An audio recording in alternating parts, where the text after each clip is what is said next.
On the morning of August 21st, 1911, the Louvre Museum in Paris opened as usual. Guards took their posts, visitors wandered the grand halls, artists set up their easels to copy masterpieces, and yet no one noticed that the most famous painting in the world was gone. No smashed glass, no alarms, no witnesses, just an empty space on the wall where Leonardo da Vinci's Mona Lisa had hung for centuries. What followed would become the most sensational art theft in history. Mystery that gripped the world for 28 months. But what if the official story wasn't the real one? What if the theft of the Mona Lisa was only the surface of a far more profitable crime? The Louvre was not the heavily guarded fortress we imagine today. In 1911, security was casual, almost careless. Paintings were removed regularly for photography, cleaning, or framing.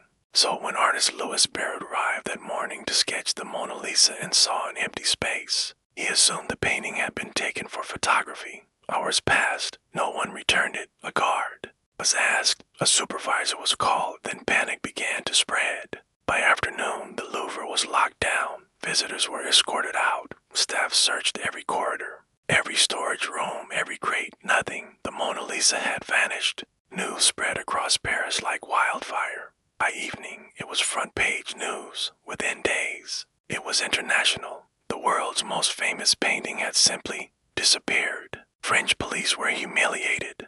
How could someone steal a masterpiece from the Louvre in broad daylight? Detectives searched for clues. A doorknob and glass panel from the painting's protective case were found in a stairwell. That was it. No fingerprints, no witnesses. Suspicion fell on avant-garde artists, criminals, anarchists, anyone considered radical or strange. Even Pablo Picasso was questioned. The poet Guillaume Apollinaire was arrested and jailed. The French press went wild every day. New suspects, new rumors, new theories. But the painting remained missing, and strangely, the longer it was gone, the more famous it became. Newspapers around the world printed her image. People who had never cared about the Mona Lisa suddenly became obsessed. Her absence made her legendary. While the world searched for masterminds and conspiracies, the truth was almost insultingly simple. The thief was a man no one paid attention to. Vincenzo Peruggia, an Italian handyman and glazier who had worked at the Louvre installing protective glass on paintings including the Mona Lisa. He knew the museum, he knew the routines, he knew the guards. On the morning of August 21st, he simply walked in wearing a white worker's smock, the uniform of Louvre employees. He went to the Salon Carré where the Mona Lisa hung. He lifted the painting off the wall, took it to a staircase, removed it from its frame, wrapped it in his smock, and walked out the front door. No one stopped him. For more than 2 years, the Mona Lisa sat hidden in Peruggia's tiny Paris apartment, in a wooden trunk, under a false bottom. While the world searched museums, borders, ships, and trains, she was in a modest rented room. Peruggia later claimed he acted out of patriotism. He believed Napoleon had stolen the painting from Italy and he wanted to return it. But history tells a different story. Leonardo da Vinci had taken the painting to France himself. It was never stolen. So why did Peruggia really take it? The theft transformed the Mona Lisa from a respected Renaissance portrait into the most famous painting in the world. People lined up at the Louvre just to stare at the empty space. Postcards, posters, caricatures, and souvenirs spread her image across the globe. Her mystery made her immortal, and here's where the deeper question begins. Who benefited most from the Mona Lisa's disappearance? Not Peruggia, not France, but the art market before the theft. A clever Argentine art dealer named Eduardo di Valferno had a plan. He understood something powerful. The value of art is not just in the object, but in the story. He commissioned the skilled forger Yves Chaudron to create 6 perfect copies of the Mona Lisa.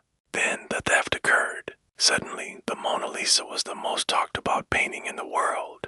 Valferno approached wealthy American collectors privately. He told them a secret. The Mona Lisa had been stolen and he had access to the original. For a fortune, he could sell it to them discreetly. Each collector believed they alone possessed the real stolen masterpiece. 6 collectors, 6 fake Mona Lisas, 6 enormous payments. No one could reveal the truth because admitting they owned stolen art would destroy them. A perfect crime. In December 1913, Peruggia made a mistake. He contacted an art dealer in Florence, Alfredo Geri, claiming he had the Mona Lisa and wanted to return it to Italy. Geri alerted the police. Peruggia was arrested in his hotel room with the painting. Italy celebrated him as a hero. France demanded the painting back. After a brief tour in Italy, the Mona Lisa returned to the Louvre in triumph. The mystery, officially, was solved, but Valferno had already disappeared, and no one ever proved the copy scam because no collector would ever confess. Peruggia went to jail for a short time and became a folk hero. But the real mastermind, if the theory is true, walked away with millions. No arrests, no evidence, no complaints, because the victims were too embarrassed to speak. The Mona Lisa's theft may have been the greatest marketing campaign in art history. A crime designed not to steal the painting, but to multiply it. Before 1911, the Mona Lisa was admired by scholars. After 1911, she was worshipped by the world. Theft made her a celebrity. Today, millions visit the Louvre just to see her. Protected by bullet-proof glass, surrounded by guards, watched by cameras, all because one man walked out the door with her under his coat. Was Vincenzo Peruggia a patriotic thief, a fool, or an unwitting pawn in a far larger scheme? Did Eduardo di Valferno truly orchestrate the most profitable art scam in history? We may never know, but one thing is certain. The Mona Lisa smile is not the only mystery she holds. Her disappearance, more than her paint, made her immortal. And perhaps the greatest art heist of all was not stealing the painting, but stealing the world's attention forever.